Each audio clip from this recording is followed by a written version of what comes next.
บายดีใหม่เนาะตอนนี้กำลังสิตัดพื้นเนาะอันนี้มงเพิ่นมงที่พังงานสิอยู่เนาะ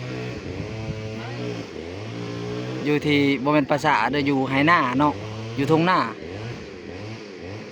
บ้านหนองมะลาวเมืองชลบุรีแขวงสะหวรรณเขตเนาะทุกคนเนาะ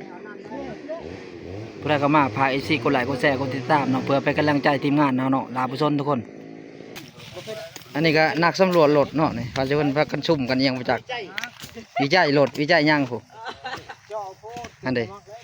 ฮะบ่เฮ็ดแต่บ่เฮ็ดเนาะเบิ่งอ่ะไผก็ว่า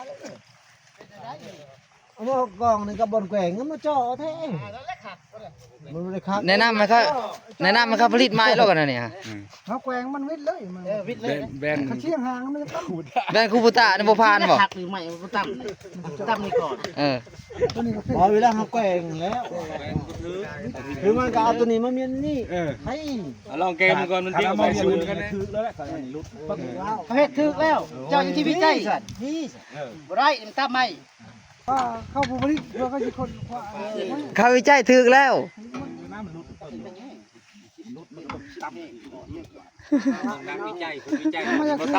วิจัยโหลดเพิ่นวิจัยโหลดบ่ต้อมแล้วขนาดแต่ว่ามันยังแถวออกบ่มีมาลุดคูบูตะเบิ่งเด้อผลิตใหม่เด้อแค่ผู้เจ้าเอาตัวนี้มันไม่นอกบ่ปรุงใหม่เด้อเนี่ยบ่เล็กแกงบ่ได้นะหั่นหมู่นั้นไม่จะกระเทะแกวออกนะ บางคนไม่แต่แก้มัน คิดเลยอีเมื่อ ไอ้เมยบ่กลางพี่แกงหั่นใช่ครับมีตรงนี้มันเกิดแต่เพิ่นบอกเขาบอกว่าอันนี้มันบ่ได้นี่ต้องเวียนอยู่พี่เนาะบริษัทก็เฮ็ดเด้อให้เชื่อหมู่บริษัทเขาตกแต่งใหม่วันนี้บ่ผ่านนี่บ่ผ่านแล้วบ่ผ่านเนาะบริษัทใช้บอก FC ได้ซั่นบริษัทได้ผลิตจ่อแกว่งบ่ได้เพิ่นวิจัยไปแล้วเที่ยงก็จนเมื่อยได้เนี่ยมาจากเกาหลีเพิ่นใช่ตรงนี้เนาะใช่ตรงนี้เนาะใช่ตรงนี้บริษัทประเทศอยู่ตรงนี้บริษัทเฮ็ดอยู่ตรงนี้ไปอีกชาตินึงเพิ่นว่าเอาไม่ได้เสร็จแล้วใช่มั้ยจี้อะไรใช่จี้อยู่นะมันเบิ่งคอมันมาทำอะไรเนี่ยเขาใช้จุ่มเนาะเขาเฮ็ดแต่งนี่ข้างทางคือไก่ยับไปไก่คนเนาะหมูแก่เนาะใช่อยู่หน้าไอ้ตายืนโดนเคยตายืนยังบ่เฮ็ดยาวโพดตัดยับเขาอีก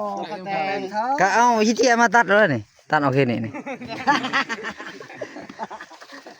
ตัดช่างซุปปัญญาโพดบ่ได้บ่แม่มันตั้มก็จะตัดเอาได้ใช่เป็นงานแต่งอธิบายที่จะชาวมาไผเลยเอาซุปกับมันลุดนักวิจัยได้เนี่ยบ่ได้คักเสียชาติคูบูตะนี่ปรับปรุงใหม่เด้อคูบูตะเด้อมาเจ้าคือบ่ออกแบบเอาเฮ็ดไว้ทำไมสิไปหั่งเฮ็ดบ่นกเฮ็ดยังเองนี่ออกนี่เบิ่งนี่อุ้ยขี้ลายแท้อันนี้มันเด้อตัวนี้นี่ซั่นว่าได้